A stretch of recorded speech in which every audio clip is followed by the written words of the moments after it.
صحرائے عرب کی چلچلاتی اور گرم دھوپ میں ایک شخص اپنے سر پر چادر ڈالے مدینہ منورہ کی جانب بڑھ رہا تھا۔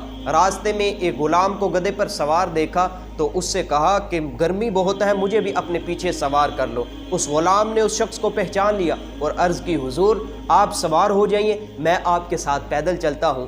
اس شخص نے کہا، تم گدھے کے مالک ہو، تم سوار رہو، میں تمہارے پیچھے بیٹھ جاتا ہوں۔ اس غلام نے پھر سے عرض کی، حضور آپ سوار ہو جائیے، میں آپ کے پیچھے بیٹھ جاتا ہوں، میں آپ کے ساتھ پیدل چلتا ہوں۔ لیکن وہ شخص نہ مانا اور بالآخر اس غلام نے اس شخص کو اپنے پیچھے سوار کر لیا۔ یہ دونوں جب مدینہ منورہ کی حدود میں داخل ہوئے تو لوگ بڑی حیرت سے اس شخص کو تک رہے تھے۔ کیوں؟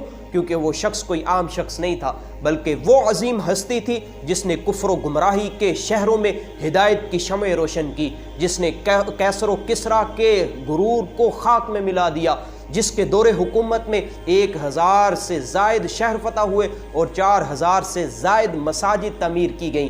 وہ محترم ہستی امام العادلین، غیظ المنافقین، امیر المؤمنین حضرت سیدنا عمر فاروق اعظم رضی اللہ تعالی عنہ کی ذات مقدسہ تھی۔ اللہ اکبر۔ آپ کی کنیت ابو حفص اور لقب فاروق اعظم، جبکہ آپ دراز قد، بھاری جسم اور گوری رنگت والے تھے، اور آپ رضی اللہ تعالیٰ عنہ کی داڑھی مبارکہ گھنی اور گنگریالی تھی۔ آپ رضی اللہ تعالیٰ عنہ عام الفیل کے 13 سال بعد اس دنیا میں جلوہ فرما ہوئے۔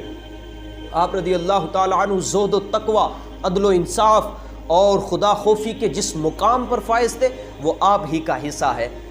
گھر میں ہوں یا باہر، سفر میں ہوں یا حضر میں، آپ رضی اللہ تعالیٰ عنہ نے اپنی ساری زندگی عاجزی کرتے ہوئے گزار دی۔ 22 لاکھ مربع میل پر حکومت کرنے والا یہ حاکم، لیکن عاجزی کا عالم یہ تھا کہ اپنے کندھے پر مشکیزہ اٹھائے پانی کا چل رہے ہیں۔ لوگوں نے عرض کی، حضور آپ امیر المؤمنین ہیں، خلیفۃ المسلمین ہیں، یہ کام آپ کو مناسب نہیں۔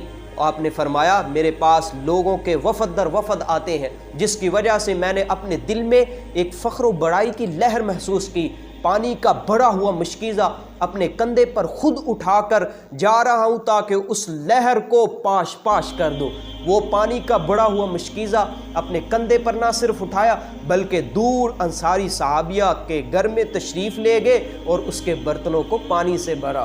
اللہ اکبر۔ آپ رضی اللہ تعالی عنہ 13 ہجری کو مسند خلافت پر متمکن ہوئے اور 10 سال 6 ماہ اس منصب پر فائز رہے۔ یہ حضور علیہ الصلوۃ والسلام کی تربیت اور صحبت کا ہی تو گہرا اثر تھا کہ آپ رضی اللہ تعالیٰ عنہ اسلامی احکامات نافذ کرنے اور اس پر عمل کروانے میں کسی قسم کی رعایت نہیں کرتے تھے۔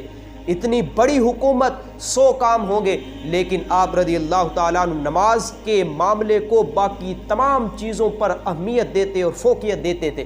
آپ نے تمام صوبوں کے گورنروں کی طرف پیغام بھیجا کہ میرے نزدیک تمہارے سب کاموں سے اہم کام نماز کا کام ہے۔ جس نے اس کی حفاظت کی اور اس پر ہمیشگی اختیار کی، اس نے اپنے دین کو محفوظ کر لیا، اور جس نے اس کو بلا دیا اور اس کی حفاظت نہ کی، اس نے اپنے دین کو خطرے میں ڈال دیا اور وہ اپنے باقی معاملات کو بھی ضائع کر دے گا۔ آپ رضی اللہ تعالی عنہ ہمیشہ ایک دعا ضرور مانگا کرتے تھے، اے اللہ اپنے رستے میں، تیرے رستے میں مجھے موت آئے اور شہادت کی موت آئے، اور جب موت آئے تو تیرے حبیب کے شہر میں آئے۔ آپ کی یہ دعا بھی منظور ہوئی۔ آپ رضی اللہ تعالی عنہ کو شہادت کا تاج بھی پہنایا گیا، اور یہ تاج پوشی بھی آپ رضی اللہ تعالی عنہ کی تمنا کے مطابق مدینہ منورہ میں ہی کی گئی۔ رحمت الہی نے اس کام کے لیے مسجد نبوی کی وہ متبرک جگہ کا انتخاب فرمایا جو اس کے محبوب کے سجدوں سے معزز اور محترم تھی، اور یہ انعام اس وقت بخشا گیا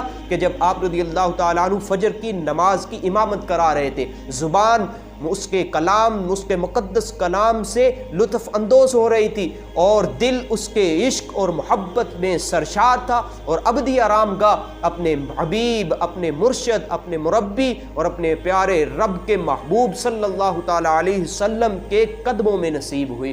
اللہ اکبر۔ آپ رضی اللہ تعالیٰ عنہ کی سیرت تمام کے لیے، عام شہری سے لے کر حکمران تک کے لیے ایک بہترین نمونہ ہے۔ سیرت فاروقی کو آج کے حکمران، خدا کی قسم، سیرت فاروقی کو پڑھ کر اگر حکومت کریں اور آپ کی اتباع کرتے ہوئے حکومت کریں تو ہمارے جسموں پر ہی نہیں بلکہ ہمارے دلوں پر بھی حکومت کریں گے۔ اللہ تعالی ہمیں سیرت فاروقی پر عمل کرنے کی توفیق عطا فرمائے۔